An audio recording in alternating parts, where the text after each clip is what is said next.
Buenos días y bienvenidos a Iceberg de Valor, el podcast de inversión basado en el Value Investing.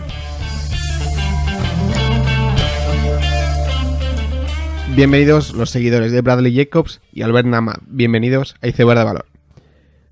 Esta semana tenía pensado hablar de IAC, básicamente hacer un análisis, pero la verdad es que, bueno, he estado bastante entretenido en el trabajo y tenía una salida a un metro, lo cual supone trabajar muchas horas y no me ha dado tiempo a hacerlo. Sin embargo, sí que tengo otros temas de los que sí que querría hablar.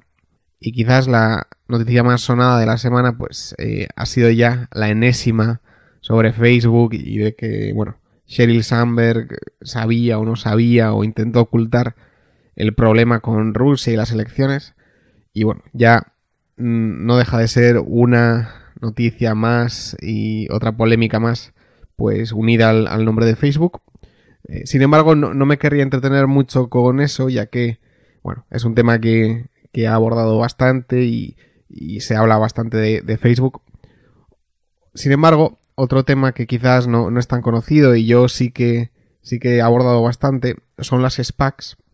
Y en concreto yo he sido un gran defensor de Limback, que es una empresa que salió a bolsa como una SPAC y la verdad es que ayer bajó un 25% y vamos, yo fui creo que la segunda orden del día en vender esa empresa y bueno, o sea, hay que admitir los errores. Al final yo he perdido un 50% en esa posición y es duro perder dinero y querría un poco explicar qué ha pasado, ya que sí que hice un capítulo de la empresa y bueno, sí he sido un defensor bastante acérrimo de ella y lo que pasa es que Limback es una empresa es un subcontractor de construcción, es decir, Skanska u otra empresa grande pues puede llevar un edificio y subcontratan, digamos, una parte de esa construcción. Que en este caso Limback lo que hace es tuberías, luego todo lo que es aire acondicionado y similares. Entonces es toda una capa del edificio que se construye pues fuera de la zona de construcción. Y hacen eso, ¿vale? Entonces, tiene una parte del negocio que es mala, y de hecho yo he hablado mucho de convexidad, concavidad y los problemas que tiene, y al final, cuando Limback hace un trabajo, pues la oferta la hace, es una oferta de especificación técnica y precio, es decir, es una subasta, lo cual va muy en su contra. Además tiene todos los problemas de working capital que son habituales en empresas de ingeniería y construcción. Es cíclica y además pues a nada que haya un problema en un proyecto, ya que son muy grandes, pues entras en pérdidas, ¿vale? Eso por la parte de construcción tiene muchas cosas malas. Las buenas, que a nivel macro, y esto creo que sí que ha acertado, es que con la bajada de impuestos y Donald Trump, etcétera, pues el nivel de CAPEX sube mucho y por lo tanto se hacen más fábricas, se hacen más edificios y eso les tenía que beneficiar y esto ha ocurrido. Y por otro lado, pues de pasar a ser un subcontractor que solo haces la parte mecánica a hacer la parte mecánica, eléctrica, etcétera, pues es muy fácil pasar y entonces pues es bastante fácil aumentar tus ventas. Sin embargo, la parte más interesante era la parte de servicios, que había crecido un montón, no es cíclica, porque claro, si se te rompe el aire acondicionado de un edificio, pues puede ser crisis o no, pero lo vas a arreglar, y si lo vas a arreglar, pues vas a llamar a quien construyó ese edificio.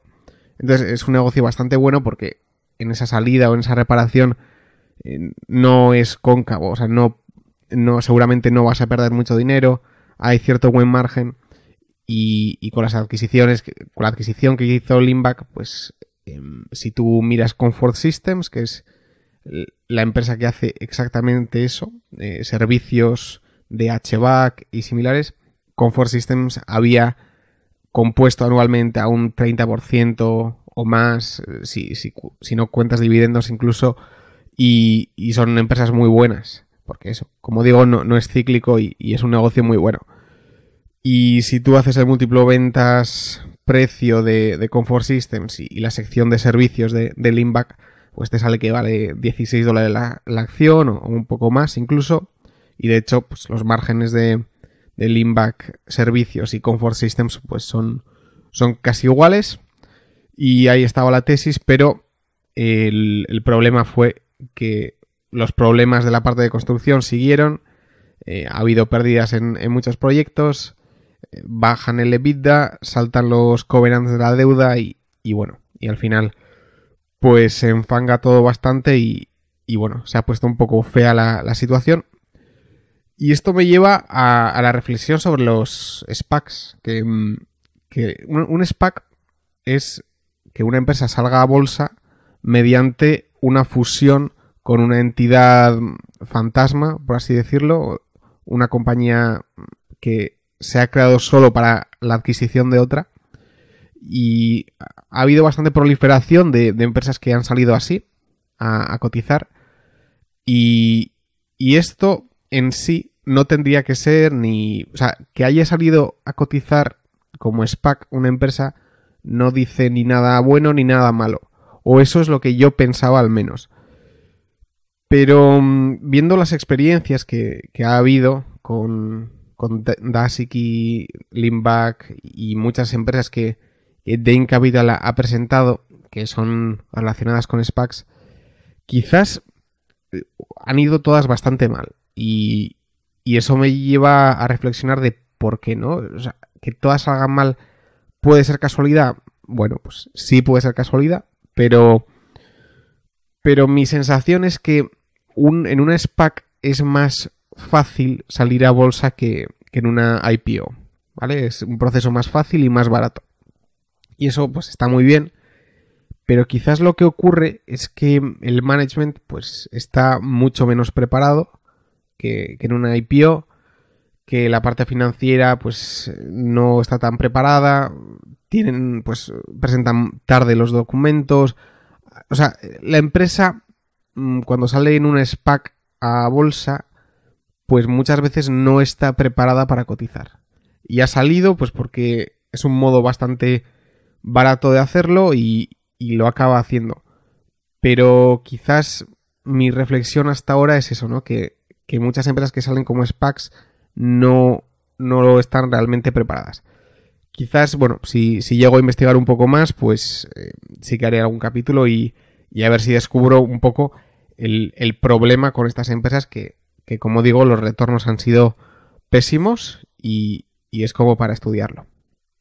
Pasando a otros temas, si alguien ha estudiado un poco los temas que suelo tratar en el podcast, pues sí que hay cierta relevancia o he mencionado varias veces a un hedge fund, en concreto, que es el ADW Capital, que bueno, en el anterior podcast lo mencioné, hice un capítulo sobre Envirostar, cuando MTY compró Investcorp, pues los mencioné otra vez.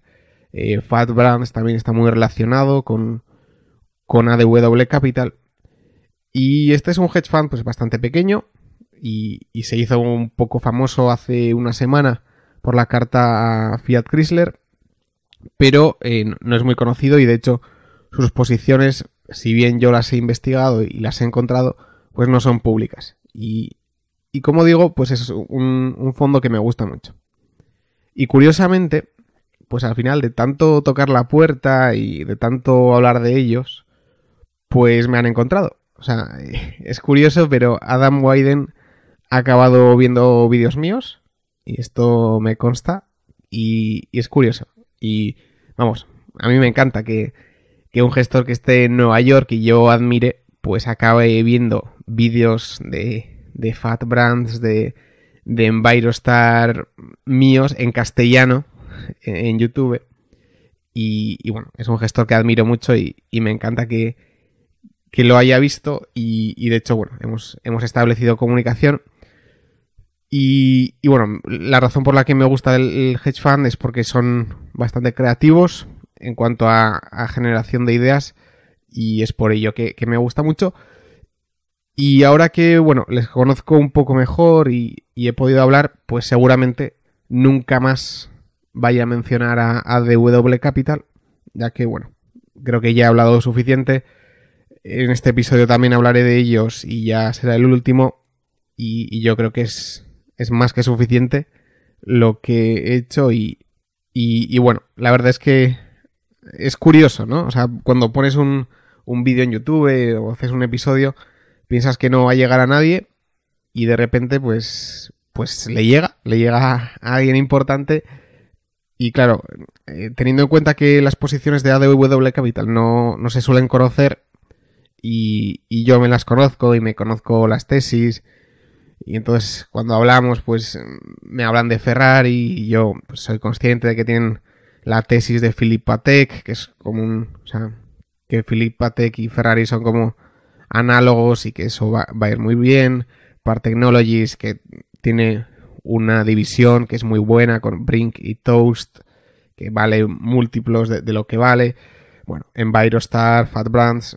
Bueno, no soy inversor de todas las empresas de ADW Capital, de hecho, de la mayoría no lo soy, pero me gustan mucho sus tesis, y cuando un tío que está en España y que no conoce a nadie, pues se sabe todas tus tesis, pues les sorprende y ha sido una sorpresa positiva.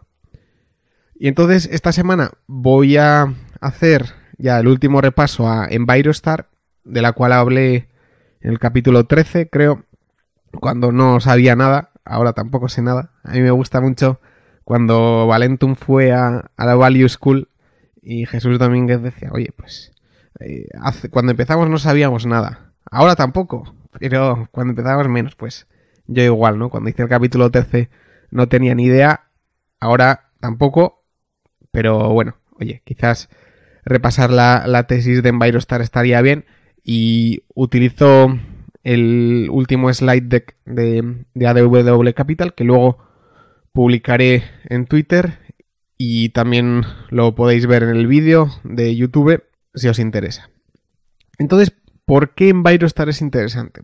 Pues porque no hay ninguna información pública casi por parte de la empresa. O sea, están los 10Ks, los 10Qs, pero tú, si no te informas, es muy difícil llegar a conocer la empresa. Y al final la función de Public Relations la ha hecho Adam Wyden de ADW Capital y Scott Miller de Greenhaven Road. Y luego además hay algún blog que también tiene un fondo como Longcast Advisors, que también ha hecho bastante labor de relaciones públicas para el caso. Pero como digo, si tú te ves las cuentas, etcétera, es muy difícil sacar una conclusión sobre Envirostar.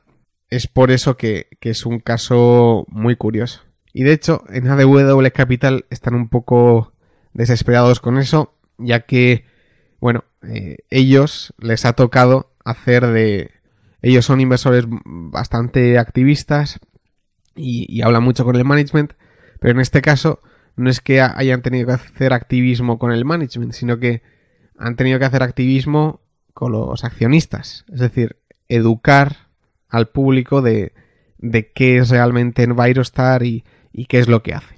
Y entonces con este aura de secretismo que tiene la empresa, lo que hace también es que sea el valor para ponerse corto ideal, ¿vale? Porque es una empresa que está cara o aparece como muy cara a 50 veces EBIT o así. Entonces, bueno, si alguien ve eso, dice, esto está muy caro. Además, es un roll-up, es decir, hace adquisiciones, o sea, típica empresa que bueno, esconde algún tipo de fraude o crece por crecer o lo que sea. Además, diluye acciones, pues más razones, ¿no? Diluye acciones para hacer adquisiciones, lo cual es un desastre. Y además tiene un gran crecimiento de ventas, pero en cuanto a EBIT apenas crece.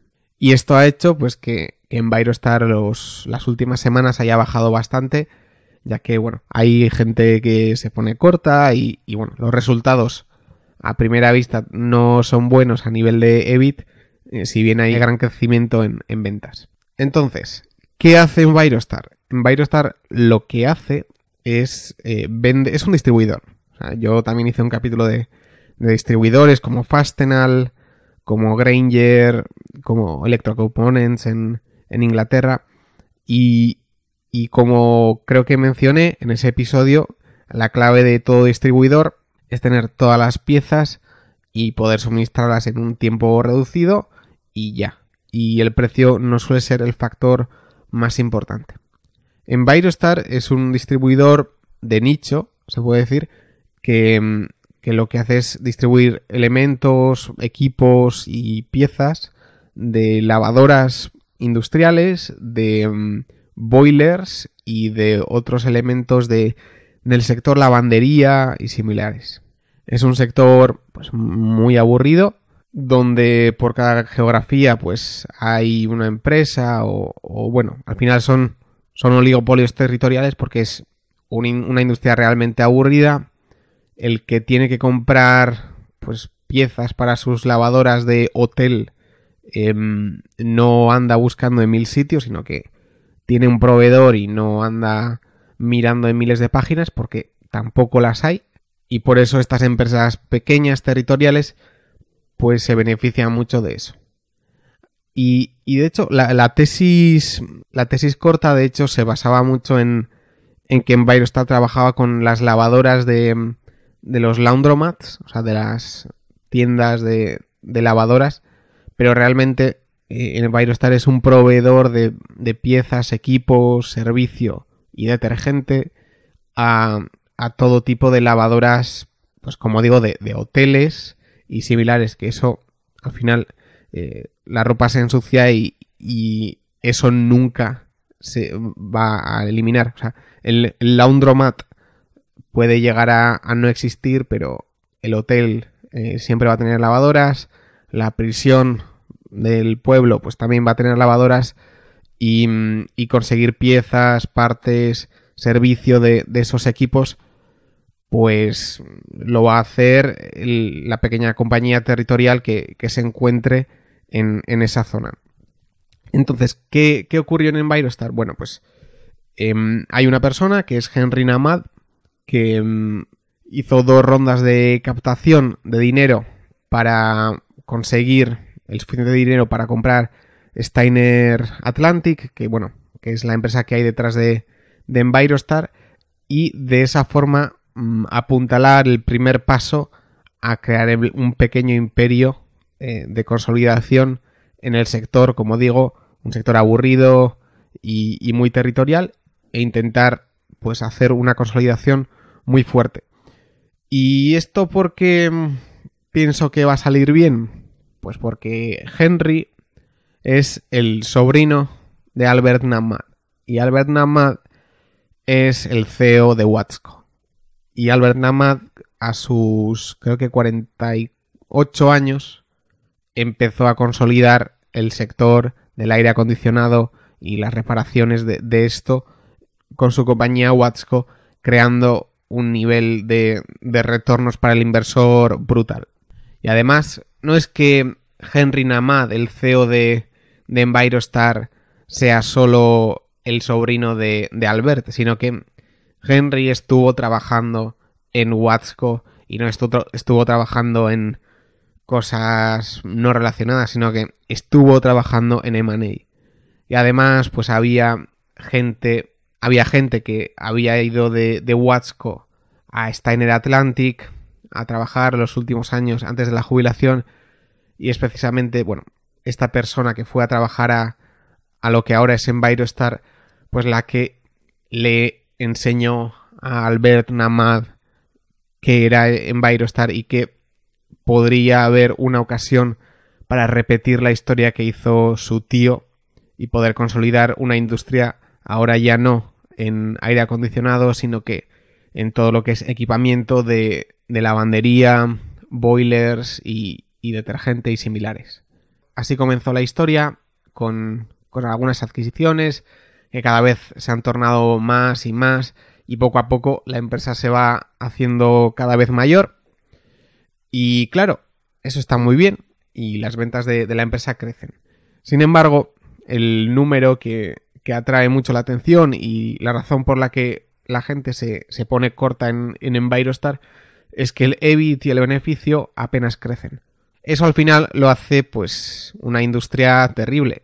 O sea, la peor empresa que puedes comprar es una que crece mucho en ventas, pero que no lo hace en beneficios, y eso pues suele llevar a pensar que crece por crecer o que no hay nada que hacer y que están un poco locos. Pero lo mejor de esto es que hay antecedentes, y de hecho Watsco, que es la empresa que uno más mira en cuanto a adquisiciones y consolidar el mercado de forma pues muy buena, pues de esa empresa han salido otras muchas. Envirostar no es la primera, sino que Pool Corp, una empresa pues maravillosa, que es un distribuidor también de nicho de equipos de piscinas y similares, pues ha tenido unos retornos en bolsa que, de hecho, si pones la acción de Apple desde el 97 hasta hoy y la acción de Pool Corp desde el 97 hasta hoy, pues Pool Corp ha tenido unos retornos más grandes que Apple. Y hay que tener en cuenta que en ese periodo Apple sacó el iMac, sacó el iPod, el iPhone y el iPad. O sea, Apple se ha convertido en la empresa más grande del mundo y ha revolucionado, de hecho, todo cómo nos comunicamos y muchos sectores. Bueno, pues en ese periodo de innovación radical, pues Pool Corp, distribuyendo equipamiento de piscinas, ha superado el retorno de Apple, lo cual es brutal. Y el CEO de Pool Corp es un alumno, una vez más, de Watsco. Trabajó en Watsco, salió y formó Pool Corp.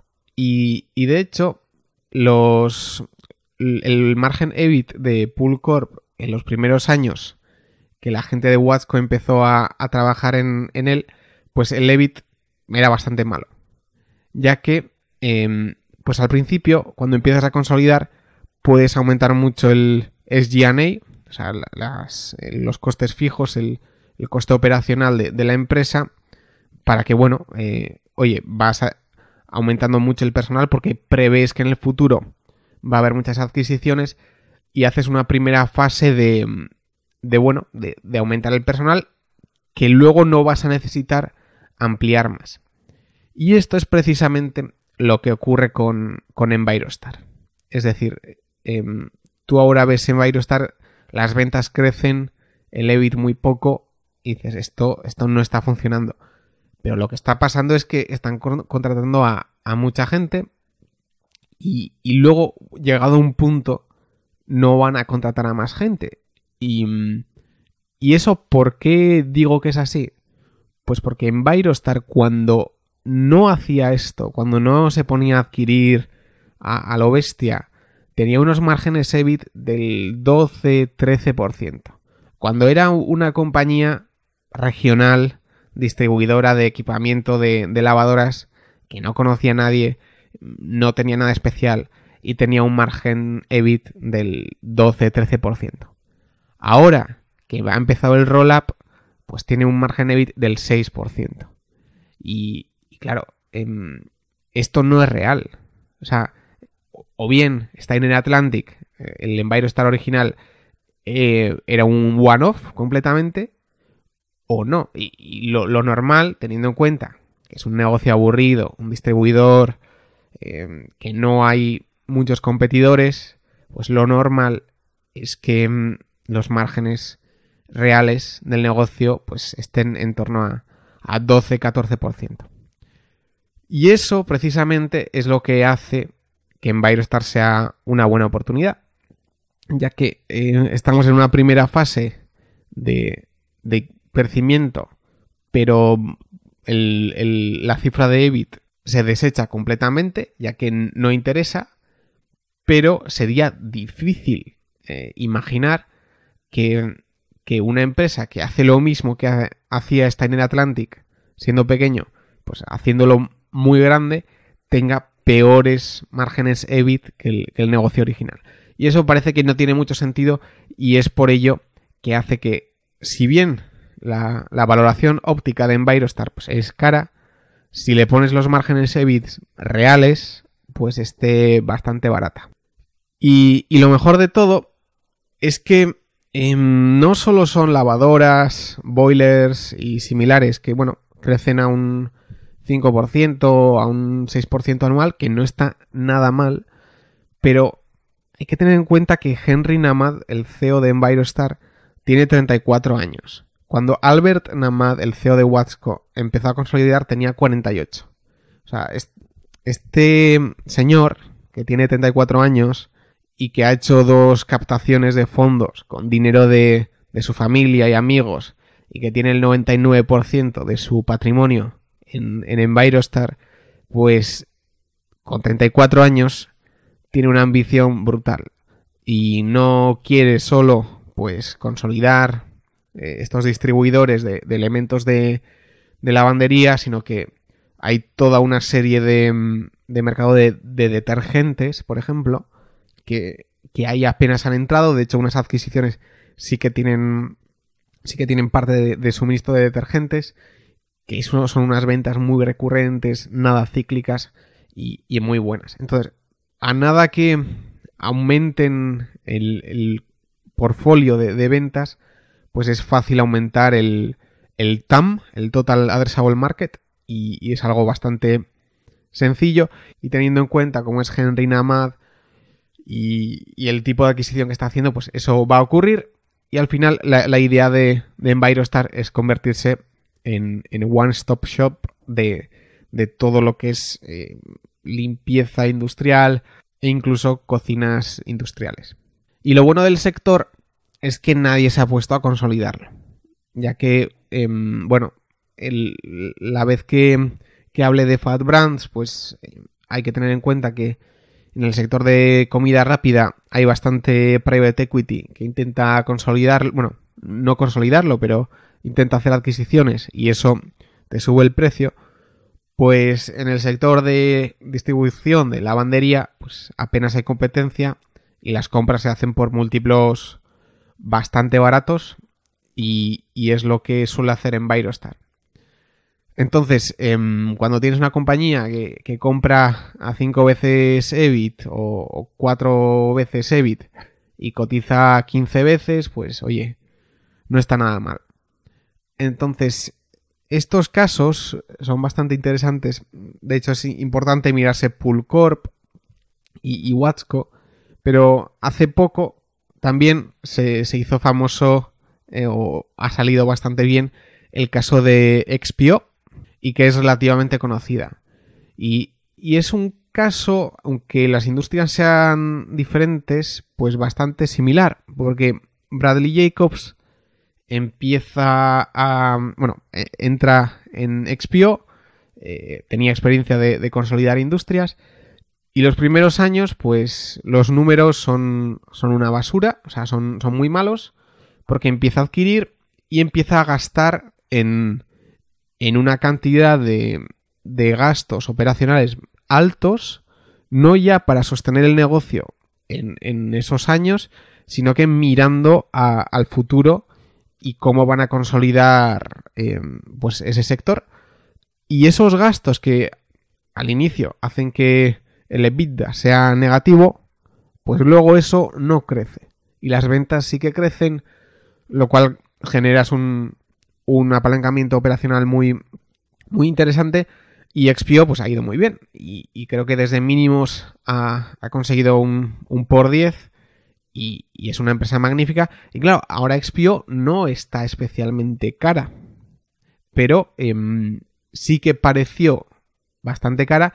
Era precisamente cuando era más interesante invertir, cuando parecía cara pero realmente no lo estaba, y ahora pues ahora es una inversión razonable y que casi todo el mundo puede ver, pero los retornos se hicieron cuando no era evidente, y es quizás donde nos encontramos en Envirostar. Y eso, se trata de un caso de inversión bastante curioso y que me gusta bastante porque, bueno, los beneficios actuales no reflejan los beneficios normalizados de la empresa, y es un caso de investigar mucho, de buscar blogs y bueno, de ponerle también un poco de imaginación si eso puede ocurrir o no. Y por eso pues Envirostar me gusta bastante. Entonces, esto quien lo escuche en iVoox no habrá podido ver las transparencias, las pondré en el vídeo de YouTube, y en Twitter seguramente sí que pondré el slide deck de ADW Capital, que como digo, al final tienen que hacer por cómo de secreta es la empresa y bueno, ellos están un poco desesperados, como he dicho, con la labor de relaciones públicas que hace Envirostar, y entonces se han visto obligados a hacer ellos mismos un PowerPoint para ver el caso de inversión y poder dar al público esa información. Y bueno, ese PowerPoint pues ya lo pondré en Twitter también. Y bueno, con esto espero terminar el ciclo de hablar de ADW Capital, que creo que he hecho suficiente labor en expandir un poco en ese conocimiento, y creo que ya pues va siendo hora de acabar ese ciclo. Y con esto terminamos el podcast. Espero que os haya gustado. Dadle like en iVoox y YouTube. Suscribíos. Nos vemos la siguiente semana y seguid aprendiendo.